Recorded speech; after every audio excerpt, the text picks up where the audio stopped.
રજૂ કર્યો છે તેની માટે જોરદાર તાળી. 77 વર્ષ પહેલા બંધારણ બનાવીને આપણી આ માતૃભૂમિને અંગ્રેજોના તાજ નીચેથી મુક્ત કરનાર તમામ વીર પુરુષો અને વીર જવાનોને આજે આપણે નમન કરીએ છીએ. સાથે એ વીર જવાનોને નમન કરવાનું મન થાય કે જે અત્યારે સીમા પર રહીને આપણી સુરક્ષા કરે છે. જે લોકો આપણી માતૃભૂમિને મહાન બનાવવા માટે કાર્ય કરે છે તે બધા જ લોકો વીર જવાનો છે. આપણો દેશ આવા જવાનોથી ભરેલો છે. આવા જ જવાનોની વંદના કરતું દેશભક્તિ ગીત પર આધારિત નૃત્ય આપની સામે રજૂ કરશે ધોરણ 2 ની બાળાઓ. જેના ગીતના શબ્દો છે એ દેશ હે વીર જવાનો કા. ધોરણ 2 ની બાળાઓ સ્ટેજ ઉપર આવે અને તેમનું ગીત રજૂ કરશે. જોરદાર તાળીઓના ગણગણાટથી વધાવી. ખૂબ સરસ પ્રસ્તુતિ. આપણા દેશનું ભવિષ્ય એટલે આજના નાના નાના ભૂલકાઓ. આપણા દેશનું ભાવિ ઉજ્જવળ કરવું કે અંધકારમય તે શિક્ષણ નામની ત્રીજી આંખ ઉપર આધારિત છે. જો આપણે ભણવા જઈશું અને ભણશું તો જ સાચું અને સારું શિક્ષણ મળશે. બાકી મોબાઈલમાં રીલમાંથી પણ શિક્ષણ મળે છે. તે કેવું છે એ બધાને ખબર છે. ભણવા જવાના ભાવ સાથે વણાયેલું ગીત અને ડાન્સ આપની સામે રજૂ કરે છે બાલવાટિકાના નાના નાના ભૂલકાઓ. જે ગીતના શબ્દો છે ભણવા જઈશું તો બાલવાટિકાના બાળકો સ્ટેજ ઉપર આવે.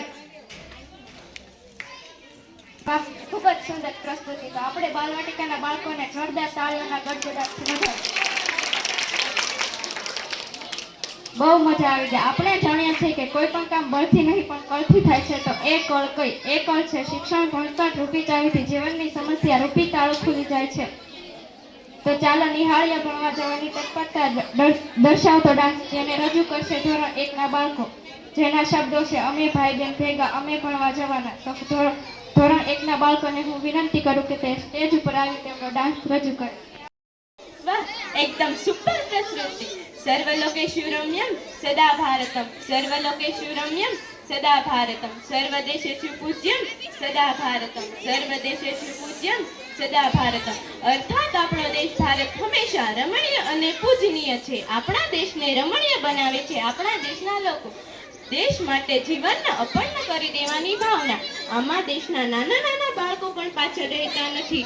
આપણા દેશનો નાનામાં નાનો બાળક દેશ પ્રત્યે લાગણીથી જોડાયેલો હોય છે. તેના મનમાં પણ દેશની પ્રગતિના સપના હોય છે. આવું જ નાના બાળકોના સપના દર્શાવતો ડાન્સ આપ સમક્ષ રજૂ કરે છે ધોરણ 3 થી 4 ના બાળકો. જેના શબ્દો છે નન્હા મુન્ના રાહ્યું.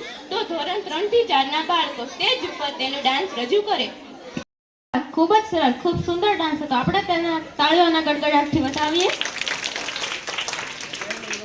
અબ્રાહમ લિંકને કહ્યું છે democracy is government of the people by the people for the people.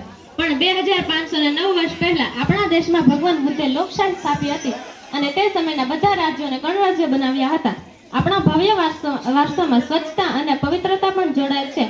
મહાત્મા ગાંધીજીએ પણ સ્વચ્છ ભારતનું સપનું જોયું હતું. એ સપનું પૂરું કરવાની જવાબદારી આપણા સૌ ઉપર છે. સ્વચ્છતાના મૂલ્યને રજૂ કરતું નાટક આપની સમક્ષ રજૂ કરશે ધોરણ 2 ના વિદ્યાર્થીઓ.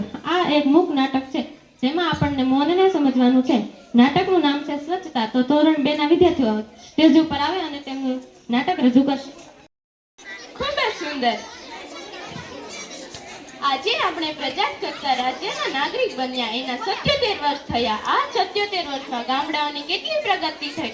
આજના ગામડાની સ્થિતિનું વર્ણન તમારી સામે નથી કરવું, પરંતુ આપણે અનુભવીએ છીએ કે ગામડું એટલે શાંતિ, સંસ્કૃતિ અને સાચી જીવનશૈલીનું માધ્યમ.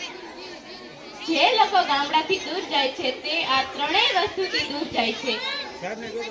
ચાલો નિહાળે ગામડાનું સૌંદર્ય રજૂ કરતું ગીત અને તેના પર આપણી સંસ્કૃતિને જાળવી રાખતો ટિપ્પણી રાસ.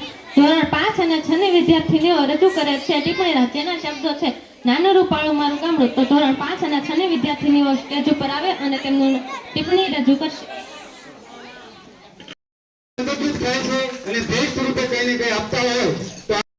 की आराधना करते हैं तो आपके सामने पेश है एक ऐसा रास जो द्वारकाधीश के प्रति भक्तिभाव दर्शाता है। कक्षा 8 की छात्राएं और कक्षा 7 की छात्राएं पेश करती है रास जिसके शब्द है द्वारिका नो नाथ। आज हम गणतंत्र है पर सैद्धांतिक तौर पर अशिक्षा और अवगुण हमारे समाज को कमजोर बनाता है और हम गणतंत्र होते हुए भी सही तरीके से जी नहीं सकते। हमें गणतंत्र होने के लिए समाज का पुनरुत्थान करना पड़ेगा, सद्गुणों की ओर बढ़ना पड़ेगा। ऐसा ही एक नाटक कक्षा 7 के छात्र आपके सामने करने जा रहे हैं, जिसका नाम है जैसी करनी वैसी भरनी। तो कक्षा 7 के छात्र स्टेज पर आएंगे। We all in the celebration of India's Republic Day. जननी जन्मभूमि स्वर्गादपि गरीयसी, जननी जन्मभूमि स्वर्गादपि गरीयसी. માતા અને માતૃભૂમિ સ્વર્ગ કરતા પણ મહાન છે, માતા અને માતૃભૂમિ સ્વર્ગ કરતા પણ મહાન છે. ભગવાન Shri Ram said this when he won golden Lanka. ભગવાન Shri Ram did want to stay in golden Lanka. He wanted to return to his motherland Ayodhya. This shows the importance of our motherland. Today is 26 January. In 1915, our constitution came into effect. On this day, we become democratic republic country in true sense, where the mind is free and the head is held high. Where the mind is free and the head is held high. My India is the limit touching the sky. My India is the limit touching the sky. Our constitution gave us right, gather and celebrate this day. A day without laughter is a day wasted. A day without laughter is a day wasted. Let's up enjoy comedy play which will be performed by students of class 7 and its name is Behra Doshima, Deaf Old Woman. What a funny play, isn't it? Will acted by class 7 students. Now we will enjoy patriotic song. Riya Gohil and Khushi Kudecha will sing a song, Mera Desh Pehle. That bring greenery, festive delights and life. So let's enjoy Gujarati folk song Mor Bani Dhan Gaat Kare by class 8 the students. आप सभी को प्रजासत्ताक दिन की हार्दिक शुभकामनाएं। जय हिंद।